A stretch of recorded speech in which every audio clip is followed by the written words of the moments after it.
അസീം മുനീറിനും അതോടൊപ്പം തന്നെ ഷഹബാസ് ഷരീഫിനും ഉറക്കമില്ലാത്ത ദിവസങ്ങളാണ് പാകിസ്ഥാനിൽ ഇപ്പോൾ. കാരണം പാക് അധിനിവേശ കാശ്മീരിൽ വീണ്ടും സംഘർഷം രൂക്ഷമാകാനുള്ള ഒരു സാധ്യതയാണ് ഇപ്പോൾ ഉള്ളത്. Jammu Kashmir joint Awami action committee വൻ പ്രതിഷേധ പ്രകടനവും മാർച്ചും പ്രഖ്യാപിച്ചിട്ടുണ്ട്. ജൂലൈ 26, 27 തീയതികളിൽ 2 ദിവസത്തെ പ്രതിഷേധ പ്രകടനവും കമ്മിറ്റി പ്രഖ്യാപിച്ചിട്ടുണ്ട്. അതായത് ഇന്നലെ മുതൽ തന്നെ വലിയ രീതിയിലുള്ള പ്രതിഷേധങ്ങൾ ജോയിന്റ് ലീഗ് അവാമി പാക് അധീന കാശ്മീരിൽ നടത്തിക്കൊണ്ടിരിക്കുകയാണ്. ഞായറാഴ്ച ആരംഭിച്ച പ്രതിഷേധം തിങ്കളാഴ്ച മുസഫറാബാദിൽ ലോങ് മാർച്ചോടെ സമാപിക്കും. കഴിഞ്ഞ 1.5 മാസമായി പാക് സുരക്ഷാ സേന POKയിലെ പ്രതിഷേധങ്ങളെ ബലപ്രയോഗത്തിലൂടെ അടിച്ചമർത്താൻ ശ്രമിക്കുന്നുണ്ട്. അതിനാൽ പുതിയ പ്രഖ്യാപനം POKയിലെ സംഘർഷങ്ങൾ വീണ്ടും വർദ്ധിപ്പിക്കാനാണ് സാധ്യത.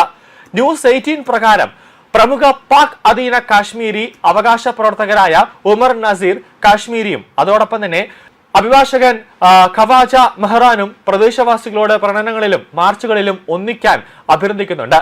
ദല്ലാലിൽ സമ്പൂർണ്ണ പണിമുടക്കും മിർപൂർ ഡിവിഷനിൽ വൻതോതിലുള്ള സമരവും ഇവർ ആഹ്വാനം ചെയ്തിട്ടുണ്ട്.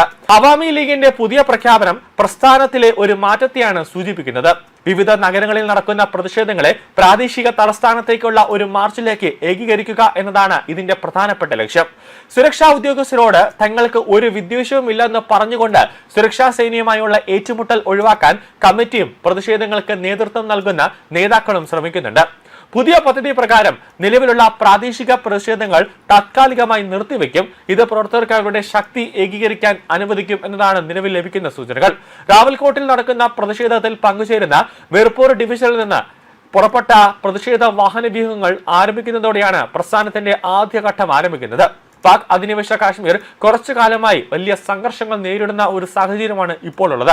POK അസംബ്ലിയിൽ അഭയാർത്ഥികൾക്ക് സീറ്റുകൾ സംവരണം ചെയ്തതിനെ ചൊല്ലി കഴിഞ്ഞ മാസം ആരംഭിച്ച പ്രതിഷേധങ്ങൾ ക്രമാനുഗതമായി വർദ്ധിക്കുകയും വലിയൊരു പ്രദേശം മുഴുവൻ വ്യാപിക്കുകയും ചെയ്തിട്ടുണ്ട്.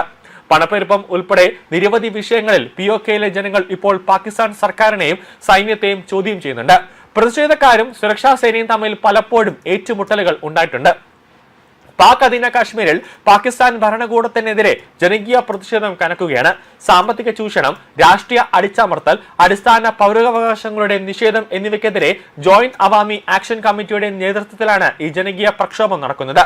ഈ പ്രതിഷേധങ്ങളെ ഭീകരവിരുദ്ധ നിയമങ്ങൾ ഉപയോഗിച്ച് അടിച്ചമർത്താനാണ് പാക് സർക്കാർ ശ്രമിക്കുന്നത്. POK നിയമസഭയിൽ കാശ്മീരി അഭയാർത്ഥികൾക്കായി മാറ്റിവച്ചിരിക്കുന്ന 12 സീറ്റുകൾ നിർത്തലാക്കണമെന്നാണ് പ്രക്ഷോഭകരുടെ പ്രധാനപ്പെട്ട ആവശ്യം. മറ്റ് പാക് പ്രവിശ്യകളിൽ താമസിക്കുന്നവർക്കായി നീക്കിവെച്ച ഈ സീറ്റുകൾ വഴി ഇസ്ലാമാബാദിലെ ഭരണകൂടം തങ്ങൾക്ക് അനുകൂലികളായവരെ നിയമസഭയിൽ എത്തിച്ച് അട്ടിമറി നടത്തുന്നുവെന്നാണ് ജനങ്ങളുടെ പരാതി. വിലക്കയറ്റം നിയന്ത്രിക്കുക, സബ്സിഡി നിരക്കിൽ ഗോതമ്പ് മാവ് ലഭ്യമാക്കുക, മേഖലയിൽ ഉൽപ്പാദിപ്പിക്കുന്ന ജലവൈദ്യുതിക്ക് ആനുപാതികമായി വൈദ്യുതി നിരക്ക് കുറയ്ക്കുക എന്നിവയും ഇവരുടെ പ്രധാനപ്പെട്ട ആവശ്യങ്ങളാണ്.